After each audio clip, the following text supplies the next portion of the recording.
Hi guys, my name is Debbie and I'm an intuitive reader as well as a medium here, and I'm here to give some type of messages from beyond. Hopefully this does help and resonate for whomever this is meant for. Let's get into it. So, interesting messages we've been having so far this week. I tell you, you never know what you're going to get. Hang on.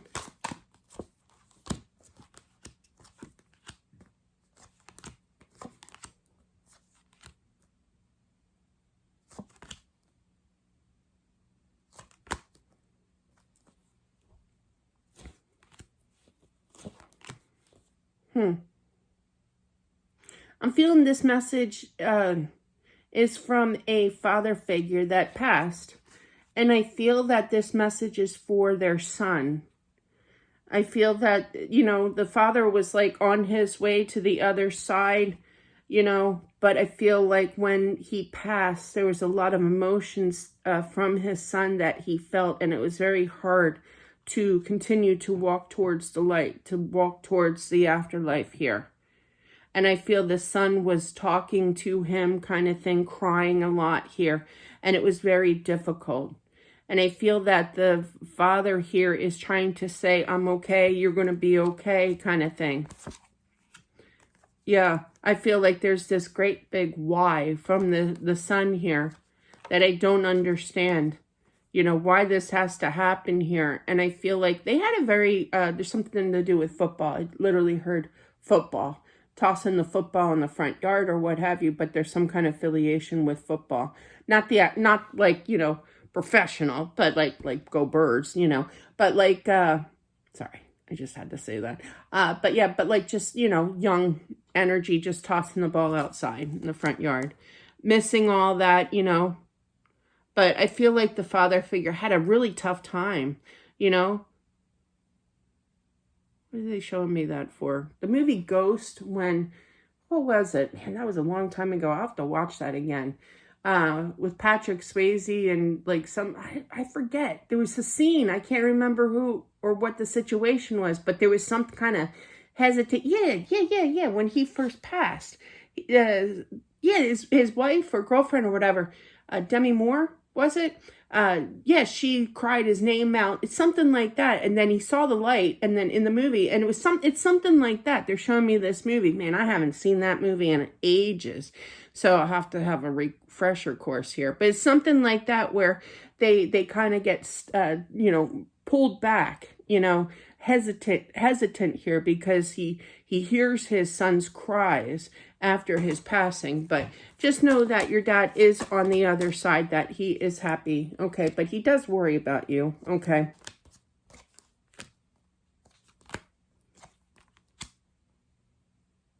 I feel like there's a lot of counseling for this son, okay? And I feel that the mother is going to do the right thing and try her hardest to communicate to him, even though she's going to struggle with this. But I do feel that there's counseling outside, to kind of end the mental anguish. It has to go further. My dad, when my mom passed away, story time.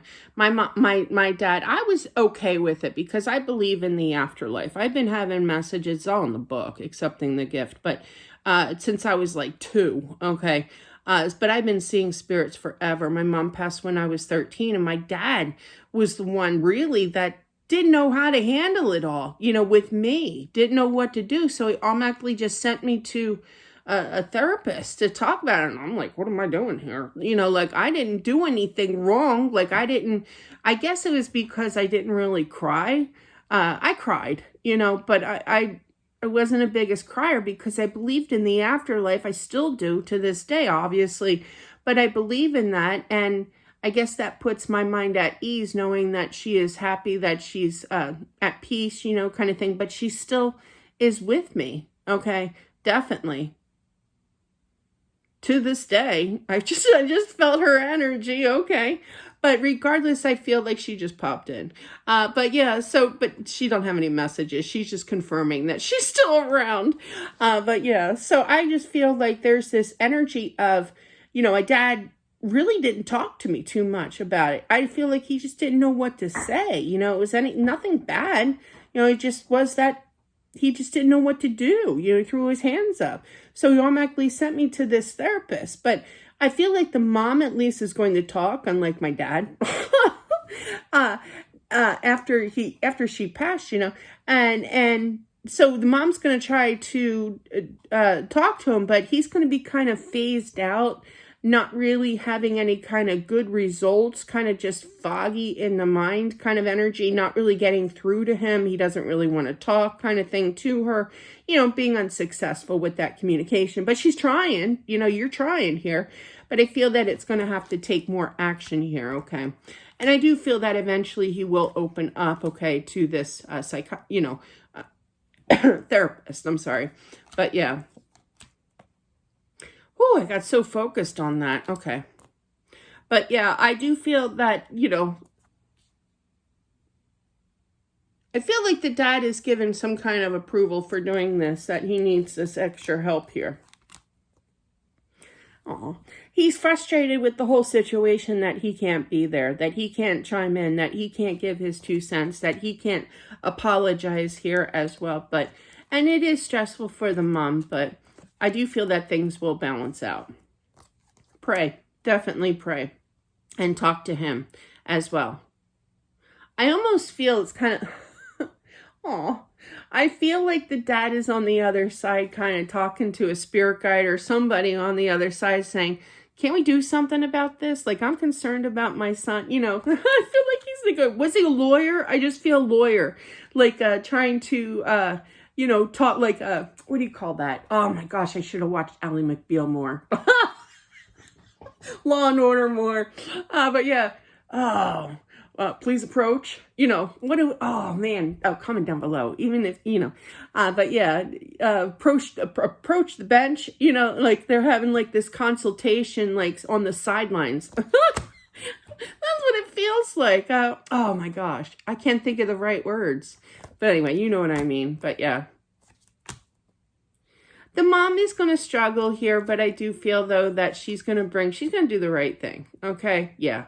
It's tough. It's tough to see even, I can't even imagine, I've been there. I've seen my own struggle with my own kids, and you don't ever want to see them struggle. You don't want to ever see them upset or cry or anything, or even worse, clam up. That's really worse. Okay.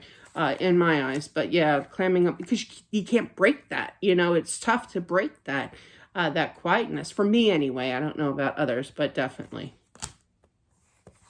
Yeah, you will solve this issue, definitely. There will be a new beginning. Some kind of relevance to the month of January as well. The end of January, I'm feeling as well. I literally heard, yeah, there are 30 days in January at least. Oh, there's 31. I just want to make sure. I heard 30. So, but yeah. That could have been January 30th, could have been, the day that the husband passed as well. But there's some kind of significance to January 30th. Whoops. Just know how much that he does love you. Again, unfortunately, I have to say this story, which always gets under my skin. My mother-in-law told my 10-year-old son at the time, you can't love anybody that has passed on. I just corrected my own thoughts because I was going to curse. But yeah, yes, you can. Yes, you can. And my response back to him was, when he told me this, was, well, what do you think? I'm not going to try to persuade you like she did. What do you think? Free will, free choice. And he goes, I don't buy it. I don't believe her. And I'm like, exactly. You can still love, even though people have passed on, you can still love them. And just know that he definitely still loves. Okay. Ooh. Okay. Now, Spirit knows a little bit of your future here in regards to the wife, that you are going to meet somebody in your life here, but there's this guilt of accepting this person, this new person, but I feel that you should go for it. Clarify that. Yeah, definitely. 9 of Swords, the 2 of Cups. But yeah, definitely I feel that, yeah, you'll be okay. It's just that initial, like they're showing me, they're showing me the time when, it was probably about 6-7 months after my husband passed, way too soon. And my friend, my Facebook friend, who was also my husband's Facebook friend, I can't say his name or location or anything. He was out of state. And he's like, oh, you know what, Deb, we should date. And I'm like, what are you talking about? We're friends, well, it was attempted, it failed miserably, and I lost a friend. So, but anyway, my first reaction was, I can't, I'm married. And he laughed and he said, Deb, you're not married anymore. I'm like, brutal. Excuse me.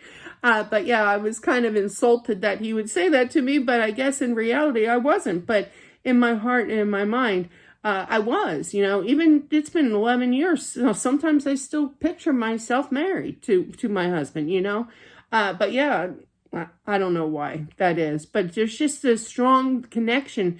It's guilt too, especially with that 9 of Swords. But I do feel that, be on the lookout. It may, some kind of relevance to September. So you could be meeting this person in September, maybe not this year, but there's some kind of significance, or past, what have you. But there is some kind of significance to the month of September, whether you're going to meet this person then or what. I'm sorry that I'm not there. I know that you're having a tough time. I do watch out for you. I don't know what this is all, excuse me. I don't know what this is all about, but basically, I literally heard leave the front light on.